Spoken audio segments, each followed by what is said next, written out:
Em pauta, está em julgamento o processo movido por Jéssica Silveira contra a Landstalker Corporation, referente ao acidente ocorrido no dia 32 de dezembro de 2026, na Quinta Avenida, esquina com a Rua 32, em São Fierro. Declaro aberta a sessão. Excelência, a acusação gostaria de chamar Paulo Seibert para depor. Bom dia, Sr. Paulo. Como você pode ver no vídeo e ler nos relatórios do acidente, o que foi dito nos relatórios condiz com falha mecânica? Bom dia. Vendo e revendo o vídeo e lendo os relatórios, eu não posso afirmar 100% que se trata de uma falha mecânica. Acredito que há outro agravante no acidente, além da falha mecânica. Pode ser que tenha acontecido uma falha mecânica, mas acredito também em excesso de velocidade. E após o impacto no solo, aparentemente o carro ficou desgovernado.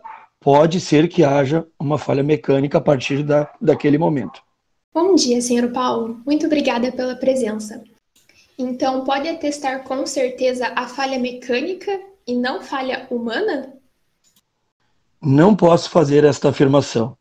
No meu ponto de vista, existe duas falhas, a humana e seguida da mecânica, mas eu não tenho como afirmar. É possível que tenha sido modificada essa peça em questão? Aí eu acredito que um perito em mecânica seria mais o correto afirmar. Eu não tenho como afirmar ou concordar com esta sua afirmação. Então a verdade é que não se sabe se pode ter sido trocada ou não. Protesto. A advogada está claramente fazendo pronunciamentos e não está fazendo nenhuma pergunta. Eu retiro, sem mais perguntas para essa testemunha. Excelência, a acusação gostaria de chamar Guilherme Borba para depor. Então, Sr. Guilherme, obrigado pela presença. E quanto ao acidente, é possível dizer que o parafuso do pivô da barra de direção tenha o causado? Protesto, especulação. Não é especulação quando a testemunha está dando a opinião profissional. Protesto negado. A testemunha deve responder. Sim, eu pude vendo o vídeo e lendo os relatórios. Eu não posso afirmar com certeza, porque nós não vimos fisicamente o veículo em questão, né? Porém, o que aparece ser o seguinte: além de claro que a gente enxerga um excesso de velocidade ali da pessoa, mas de minha parte, quando o veículo toca o solo, as rodas esterçam para o lado direito, pelo menos a roda que aparece no vídeo. Assim como pode ser algum problema na condução do veículo, pode ser um ponto de um pivô da barra de direção ter quebrado na hora do impacto. Por exemplo, com uma deficiência de material, alguma coisa assim. E o que fez chegar a essa conclusão? De acordo com os relatórios, o pivô da barra de direção apresentava uma corrosão, né, que poderia ter ocasionado a quebra do mesmo, ocasionando acidente, tá? É possível a peça ter vindo com defeito, sim, um defeito da deficiência de material, né, no caso, na qual ela ocorre, não deveria ser com uma frequência, mas é possível, porque todas as peças são produzidas em série, e uma outra acaba apresentando algum defeito. Não deveria ser uma coisa comum, mas no dia a dia a gente vê bastante. É correto dizer que o acidente foi causado pela má condição do veículo? Protesto, conjectura. Protesto deferido. Advogado, faça outra pergunta. Sem mais perguntas para essa testemunha. A defesa gostaria de interrogar essa testemunha? Sim. É possível atestar se alguma peça é original de fábrica ou se foi trocada? Sim, é possível. Verificando a peça no veículo, você pode verificar pelo número de série da peça. Todas elas possuem uma identificação, que você pode ver se ela é original montada no veículo com o fabricante, ou se ela é um número de peça que foi substituída posteriormente. Sem mais perguntas para essa testemunha. Excelência, a acusação gostaria de chamar Marcelo Gomes para depor. Obrigado pela presença, Sr. Marcelo. Como foi atestado a falha no parafuso do pivô da barra de direção, É possível que tenha acontecido algum defeito na linha de produção? Olha, em relação a fixadores, tanto o próprio parafuso, a fabricação do parafuso, quanto o tratamento superficial, eles são feitos em lotes, é feito a granel. O tratamento superficial, por exemplo, são lotes mínimos de 300 quilos que são tratados por vez. Então, é bem difícil que um parafuso apresente um problema de revestimento e cause, né, uma corrosão prematura, porque, neste caso, o lote inteiro apresentaria falhas. E se não houve novas reclamações desse lote de parafuso, não houve outras ocorrências de corrosão, então fica bem difícil acreditar que a falha foi na fabricação ou no revestimento do parafuso. Aparentemente, o parafuso se rompeu por corrosão. Poderia explicar para o nosso júri o que significa a corrosão de um parafuso? Sim, a corrosão metálica é a transformação de um material ou de uma liga, né, pela interação química ou eletroquímica com o meio ambiente. Então, um metal revestido, assim que entra em contato com o meio ambiente, ele começa a sofrer ataque dos intempéries, né? Do sol, da água, de areia, e isso vai atacando o revestimento do parafuso, fazendo com que ele se consuma.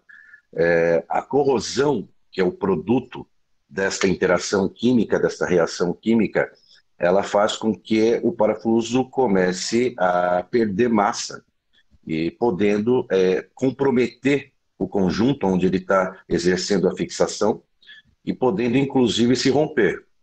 Tá? E é importante dizer, inclusive, que a oxidação do fixador pode também induzir a corrosão no conjunto onde ele está montado.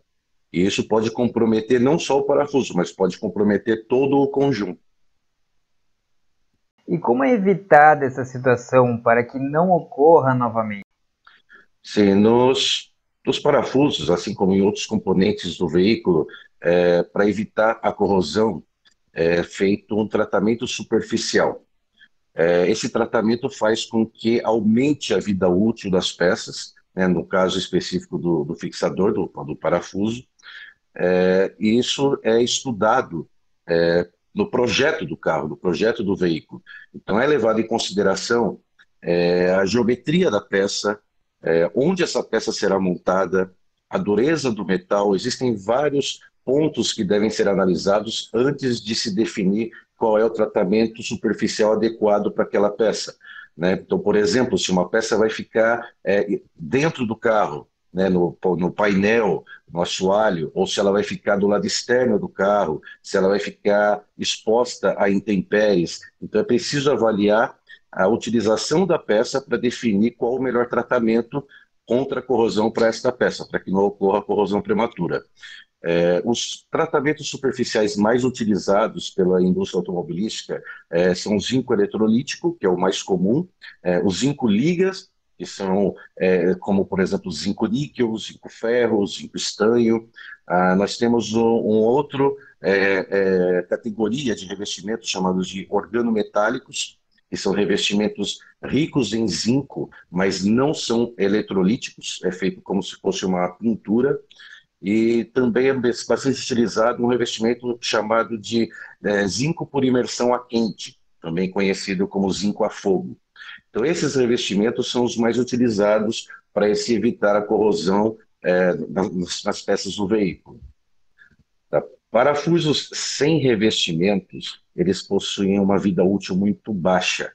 E é um perigo utilizar, por exemplo, parafusos sem revestimento num ponto crítico, que a gente pode chamar de uma peça de segurança, como a barra de direção.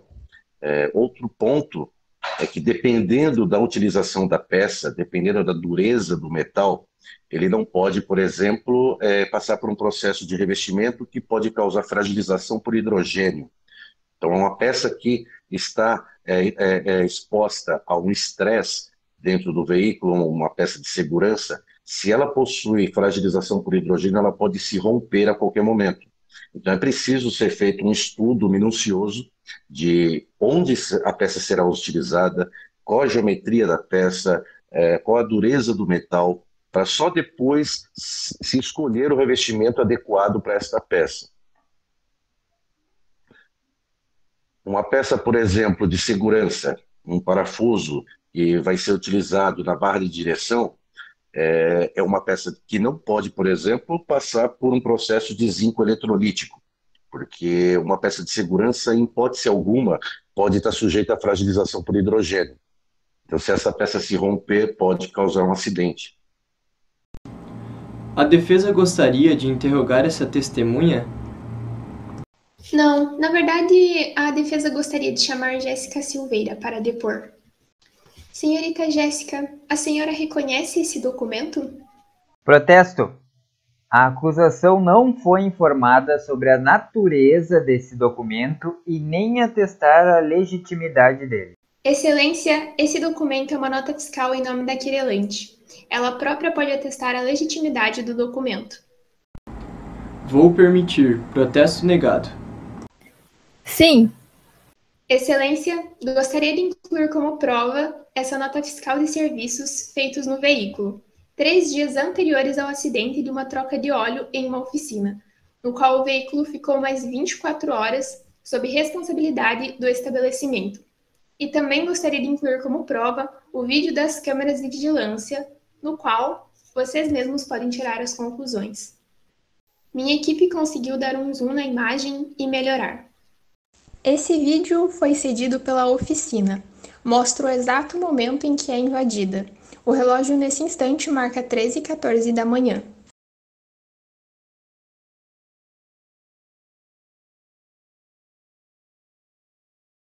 E essas são as imagens melhoradas do vídeo em que mostra o momento de entrada e saída do indivíduo do local, furtivamente. Mas aquele é... Excelência, em virtude das novas provas apresentadas, gostaríamos de entrar com uma moção de retirada das acusações. Ordem no tribunal. Muito bem. Moção aceita. O julgamento está encerrado. Agradecemos a presença do júri.